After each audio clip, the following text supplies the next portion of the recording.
గుంటూరు తూర్పు మాజీ ఎమ్మెల్యే ముస్తఫా కుమారుడు బషీర్ ఏలూరుకు చెందినటువంటి ఒక పొగాకు వ్యాపారి కొడుకుని కిడ్నాప్ చేసినటువంటి వ్యవహారం ఇప్పుడు అక్కడ కలకలం రేపుతుంది కదా.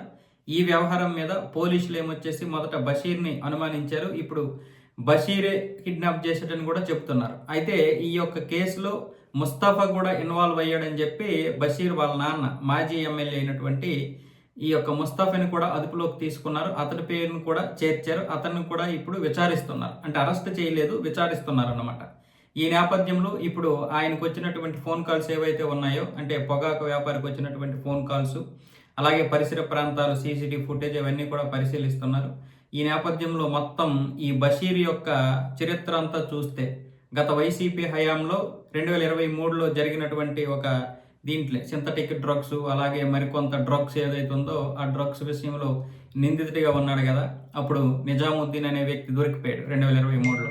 అప్పట్లో దొరికిపోయినా సరే అక్కడ ఉన్నటువంటి వాళ్ళు ఎవరూ కూడా అతన్ని కేసులో ఇరికించలేదు. జిల్లా పోలీస్ యంత్రాంగం ఎంత ప్రయత్నాలు చేసినా కేసులో ఇరికించడానికి అప్పట్లో రాష్ట్ర స్థాయి పోలీసులందరూ కూడా బషీర్ని కాపాడేటటువంటి ప్రయత్నమే చేశారు. ఎట్టి పరిస్థితుల్లోనూ అతని పేరు కేసులో నమోదు అవ్వకూడదని చెప్పి గట్టిగా తీవ్రంగా ప్రయత్నాలు చేశారు 2023లో. దాంతో అది బయటపడిపోయింది. మొత్తానికి అక్కడి నుంచి బషీరు బయటపడ్డాడు. అలా ఎంతో దందాలు చేశాడు. ముఖ్యంగా నైజీరియాకి చెందినటువంటి వారితో కూడా ఇక్కడ ఈ యొక్క వ్యాపారం అయితే చేశాడు. అందులో నైజీరియాకి చెందినటువంటి వాడు ఒకడు సింథటిక్ డ్రగ్ తయారు చేస్తూ దొరికిపోతే వాడి వెనక కూడా బషీర్ ఉన్నట్లుగా అప్పట్లో పోలీసులు చెప్పారు. అయితే కేసులు నమోదు అవ్వలేదు. ఆ తర్వాత జరిగినటువంటి ఎంక్వైరీలో తర్వాత కూటమి ప్రభుత్వం రావడం ఇవన్నీ బయట పెడితే దీని వెనక పెద్దగా ఉన్నది బషీరే మొత్తం వ్యవహారాలన్నీ చూసుకున్నాడు.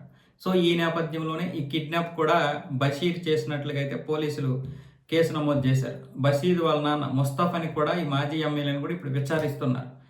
అంటే ఏం చేస్తున్నాం మనం? ప్రజాప్రతినిధులుగా ఎవరిని ఎన్నుకుంటున్నాం? అది వైసీపీ కావచ్చు, తెలుగుదేశం కావచ్చు, బీజేపీ కావచ్చు, ఎవరినైనా కావచ్చు, ఏ పార్టీ అయినా కావచ్చు. కానీ ఎవరినైనా సరే ఇలాంటి తప్పులు చేసినప్పుడు ప్రశ్నించాలి. ఇలాంటి వారినే మనం ఎన్నుకునేది, ఇలాంటి వారే మనల్ని పరిపాలించేది.